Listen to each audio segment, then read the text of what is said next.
Ce matin, on quitte Port Washington, peut-être une journée plus tôt que prévu. La fenêtre météo qu'on visait pour pouvoir faire la route par la mer de New York à Cape May s'est devancée d'une journée à peu près. C'est ça le plan. Si jamais ça ne fonctionne pas pour différentes raisons, on peut toujours arrêter à Sandy Hook puis attendre la prochaine fenêtre ou partir demain si la météo le permet. J'ai bien hâte de voir de quoi ça a l'air dans Hell's Gate. Déjà, le nom n'est pas super rassurant. C'est le genre d'endroit où c'est vraiment une question de courant.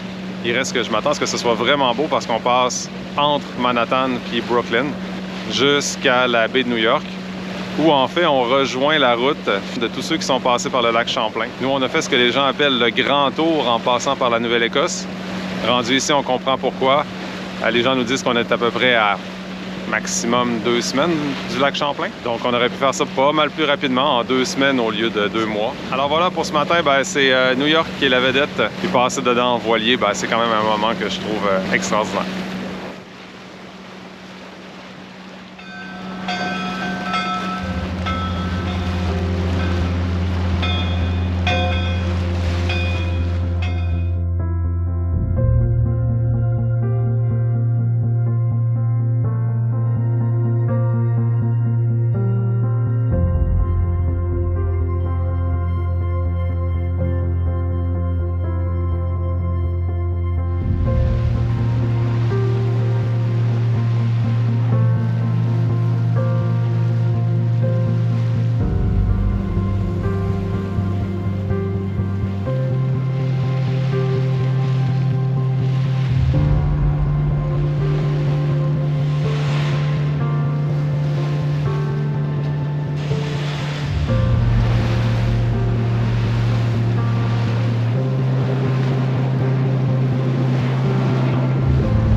Ça ressemble à ça, les courants de Hell's Gate.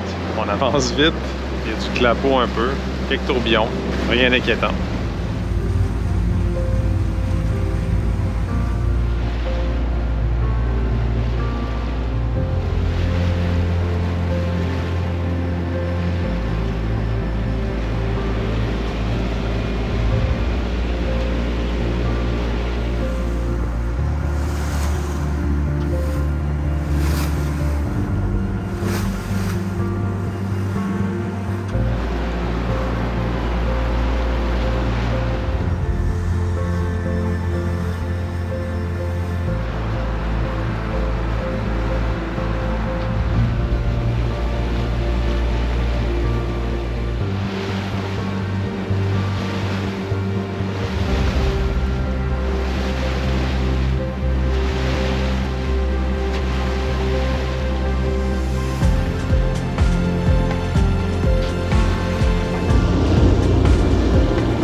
C'est vraiment débile de passer ici en bateau. On l'a fait par la terre quelquefois, mais de passer sur la East River, à côté de Manhattan, de voir la skyline de New York et de la mer, ça fait vraiment spécial.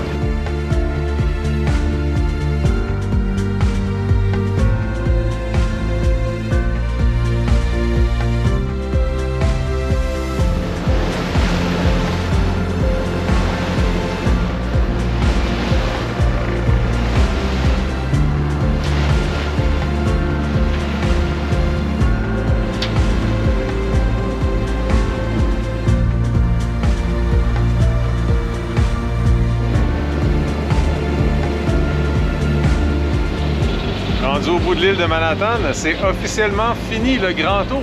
On est rendu sur la même route que ceux qui descendent du lac Champlain pour s'en aller dans le sud. On va probablement croiser d'autres bateaux qui font le même voyage que nous en route. C'était vraiment magnifique aujourd'hui à New York. Là, on se dirige vers le bord de l'océan et Cape May.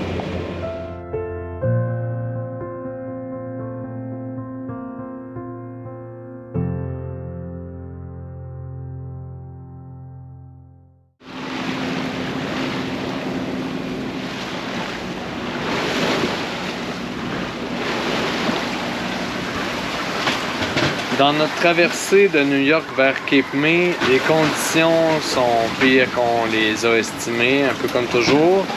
Ça se navigue, mais c'est quand même rock'n'roll. On a de la bonne vague de 2 mètres, je dirais, de travers, avec un vent travers largue. Le bon côté de la chose, c'est qu'on avance vraiment très vite. On va en moyenne à 6,5, 7,5 nœuds. David fait son gros possible. C'est sa nage préférée pour la vague. Je vais essayer de tenir ça droit.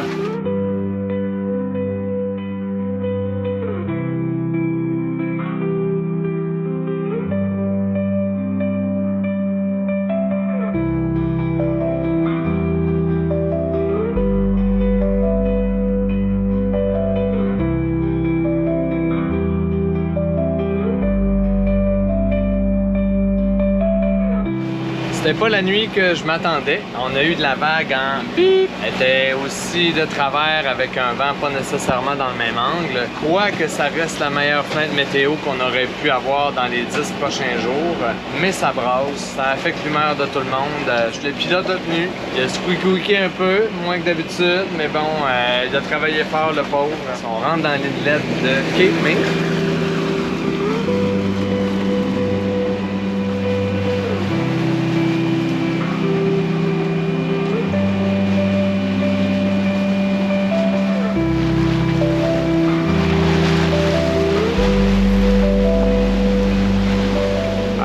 De l'inlet, il y avait un bon clapot à cause des vagues au large qui venait se frapper sur le brise-lames, puis ça faisait un petit peu de courant.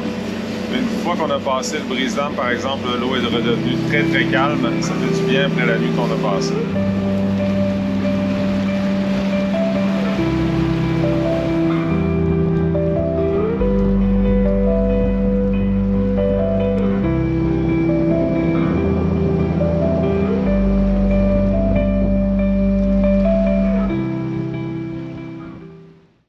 Après une bonne journée de repos sur Horus, on met pied à terre pour une crème glacée et aller marcher pour se dégourdir un peu. Rapidement, on réalise qu'on est dans un endroit presque trop parfait. Les trottoirs sont plus propres qu'un voilier neuf et les pelouses sont dignes d'un concours de jardinage. Les maisons semblent tout droit sorties d'un conte de fées. Elles sont colorées, décorées, pleines de petits détails. Certaines flirtent même avec le royaume du Keten, façon maison de Barbie grandeur nature. Mais franchement, on adore. C'est charmant et dépaysant. En poursuivant notre promenade vers le bord de mer, on tombe sur une rangée d'hôtels qui rivalisent de charme. On sent bien que les gens ici ont à cœur la propreté de leur ville, pas un grain de sable en vue alors que la plage est tout juste à côté. On termine notre exploration par un arrêt sur l'immense plage donnant sur l'Atlantique. Je n'avais jamais encore vu de plage aussi accessible avec des tapis de marche sur des kilomètres. Cape May restera sans doute l'un de nos coups de cœur côté ville américaine. Le quai public pour le dinghy est à environ 1,5 mille nautiques du mouillage, ce qui fait une bonne petite ride, surtout une fois la nuit tombée. Plutôt que de prendre le canal principal où le courant peut être fort, j'ai voulu tenter l'option pittoresque, en passant par la marina, puis sous un petit pont de fer. Ça passe pas, ça. Ça, c'est les idées à Sylvain. Ça passe en dinghy. On a des morceaux de pont dans le dinghy, ça passe. Petit détail que j'avais oublié de calculer, la marée. Après avoir bien rigolé la veille, on y est retourné 2 jours, à marée basse, pour voir les lieux, et le port est tout aussi beau et parfait que le reste de la ville.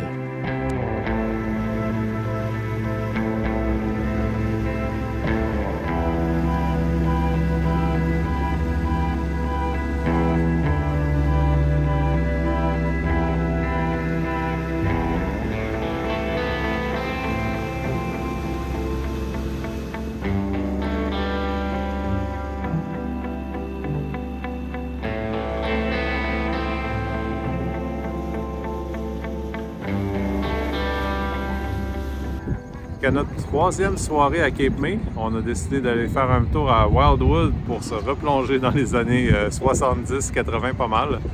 On est avec nos amis de Kensuke, on s'est promené un petit peu, on est allé manger une bouchée, puis on va aller faire un tour au parc d'attractions qu'on voit derrière un peu plus tard.